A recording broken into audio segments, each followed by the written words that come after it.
నేను అంటే అన్నిటికంటే కూడా నేను ఇవ్వలేనిది టైం ఇవ్వలేను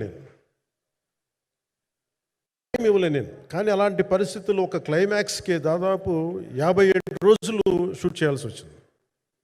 మండు టెండ బాగా, ఇట్స్ కైండ్ ఆఫ్ మిడ్ మే అంటే చాలా పిచ్చి ఎండ అన్నమాట. అలాంటి ఎండల్లో చాలా కాలం తర్వాత నాకు మార్షల్ ఆర్ట్స్, నేను ఎప్పుడో నేర్చుకున్న మార్షల్ ఆర్ట్స్, ఒక ఎస్క్రీమా కానీ, ఊషు కానీ, నేను నేర్చుకున్న సెల్ఫ్ డిఫెన్స్ టెక్నిక్స్ కానీ, యుఎస్లో నేను ఒక వర్క్షాప్ చేసిన జీత్ కండో ఇవి కానీ, ఇవన్నీ ఈ సినిమాకి నాకు పనికి వచ్చినాయి. నాకు వీళ్ళతో డిఫరెంట్ కొరియోగ్రాఫర్స్తో కూర్చొని ప్రత్యేకించి క్లైమాక్స్ పార్ట్ ఇది అందరికీ ఇన్స్పైర్ చేసింది. మన స్థూలంగా చెప్పాలి అంటే, ఒక క్లుప్తంగా చెప్పాలి అంటే, ఈ సినిమాకి ఇదే ఆయువు పట్టింది. ఈ ఫస్ట్ పార్ట్కి ఎక్కడో కొల్లూరు నుంచి, మన కృష్ణానది తీరం కొల్లూరు, విజయవాడ సమీపంలో ఉన్న కొల్లూరు ప్రాంతం నుంచి దొరికిన ఒక కోహినూరు వజ్రం నుంచి అది ఎటు మన గోల్కొండ రాజుల దాకా వచ్చింది, మన హైదరాబాద్ సుల్తాన్ల దాకా ఎలా వచ్చింది, దీని ట్రావెల్ ఇటు వెళ్ళింది. ఇవన్నీ జరిగినప్పుడు దీని నేపథ్యంలో జరిగే కథ ఇది. ముఖ్యంగా ఈ ఫౌండేషనల్ వర్క్ చేసిన వ్యక్తి క్రిష్ జాగర్లమూడి గారు చాలా హై కాన్సెప్ట్తో పట్టుకొచ్చారు దీన్ని.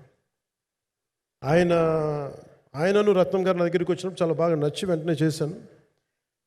చేసిన తర్వాత ఒక్కొక్కటి కరోనా నిజంగా ఇంపాక్ట్ వచ్చింది. అంటే ఎలా ఉండదంటే, ఎంత హార్డ్గా ఉండదంటే ఇండస్ట్రీ, అది ఎవరిని తప్పు పట్టలేము. ఒకప్పుడు ఆయన వెంట చుట్టిన నిర్మాతలు, ఆయన వెంట తిరిగిన డిస్ట్రిబ్యూటర్స్, హీరోస్, అందరికి అలాంటి వాళ్ళకి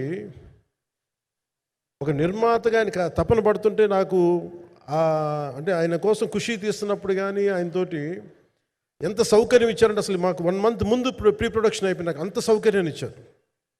నేను కంపోజ్ చేసిన యాక్షన్ సీక్వెన్సెస్ కానీ, ఫైట్స్ కానీ, ఖుషీకి నాకు ఆల్రెడీ ఒక 1 month 1.5 month థియేటర్ నాకు ఇచ్చేసి, మన సురేష్ ఎఫెక్ట్స్ థియేటర్ మొత్తం ఇచ్చి నాకు అంత లగ్జరీ ఇచ్చిన వ్యక్తి ఆయన నలిగిపోతుంటే నాకు నిజంగా చాలా బాధేస్తుంది. ఒకసారి it is not about money, it's not about success, it's about standing by whom you trust, who stood for the people and who stood for the industry. నాకు ఎందుకు ఇది మీతో పంచుకోవాలనిపించింది. సినిమా ఎంత విజయం ఇది నాకు నిజంగా తెలియదు, ఎందుకంటే నేను ఇట్లా అనుకోవచ్చు, ఇంకోలా కానీ ఒక్కటి మటుకు చాలా సిన్సియర్గా చెప్పగలను. Krish came out with very good concept, చాలా హై కాన్సెప్ట్ పట్టుకొచ్చారు.